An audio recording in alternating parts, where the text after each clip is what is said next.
Last week for social emotional learning, we ended on the daily plan. We talked about how having a schedule that's the same every day helps us to feel a little bit better. We also talked a little bit about having a calming corner and some things that you might want to have in a calming corner at your house. I said a soft rug and a journal, some crayons, and then doing some different breathing exercises is a good idea. We'll talk more about breathing exercises next week. People care about me. In difficult times, it's comforting to spend extra time with those you love and care about. Reading together, playing board games, working on a puzzle together, or, if allowed, hiking or going for a walk or bike ride are some good ideas to help your family stay connected. Use this space below to make a list of all the people who care about you and what you like to do together.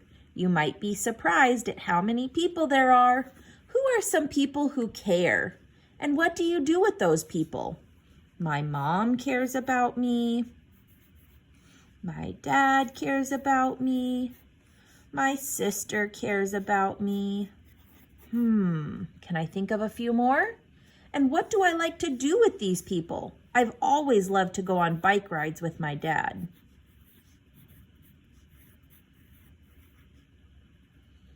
My mom, when I was little, was my favorite one to cuddle up with and read or watch a show.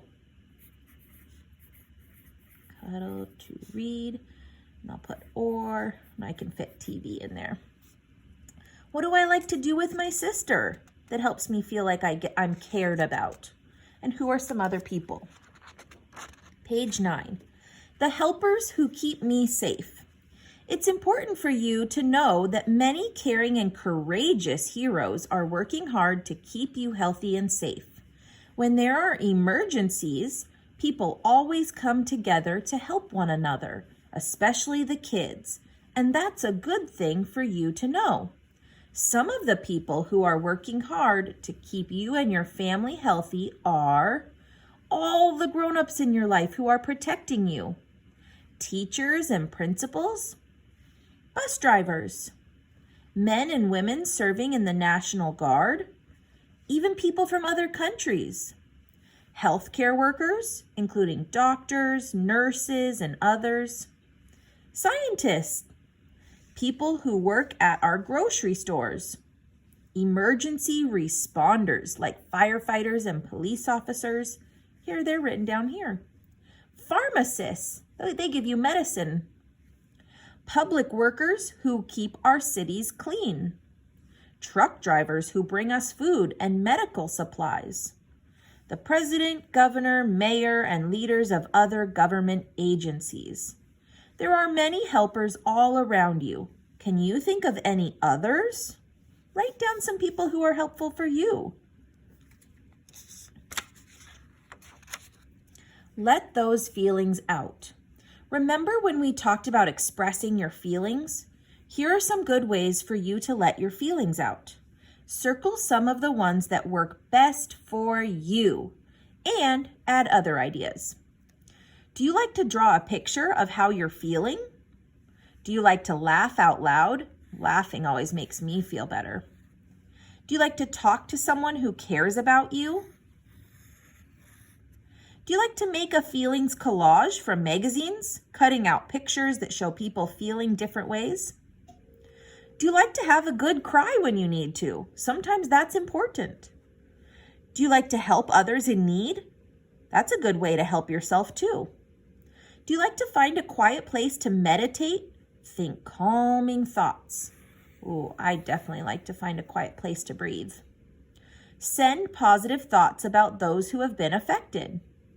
Make a happy memories scrapbook. Read a book about feelings, like Grumpy Monkey or Sophie Gets Angry or The Way I Feel. Spend time playing with your favorite pet. Definitely. Make your favorite meal with a grown-up. I like to cook. Write in a feelings journal. Do something creative, like make a piece of jewelry, a sculpture out of clay, or a cheerful card for someone who is sick. So doing like an art project. Doing something nice for someone else. That makes me feel better.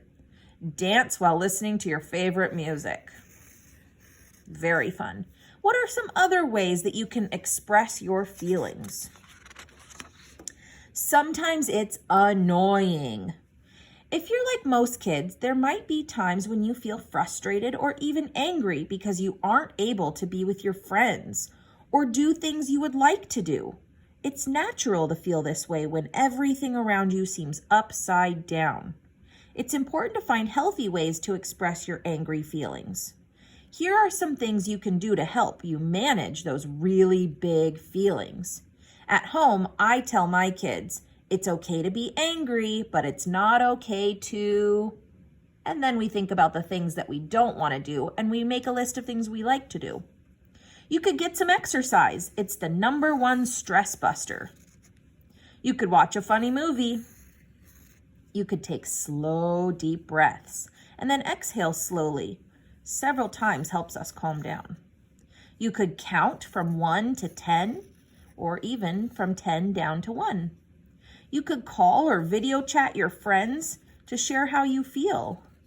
You could paint a picture.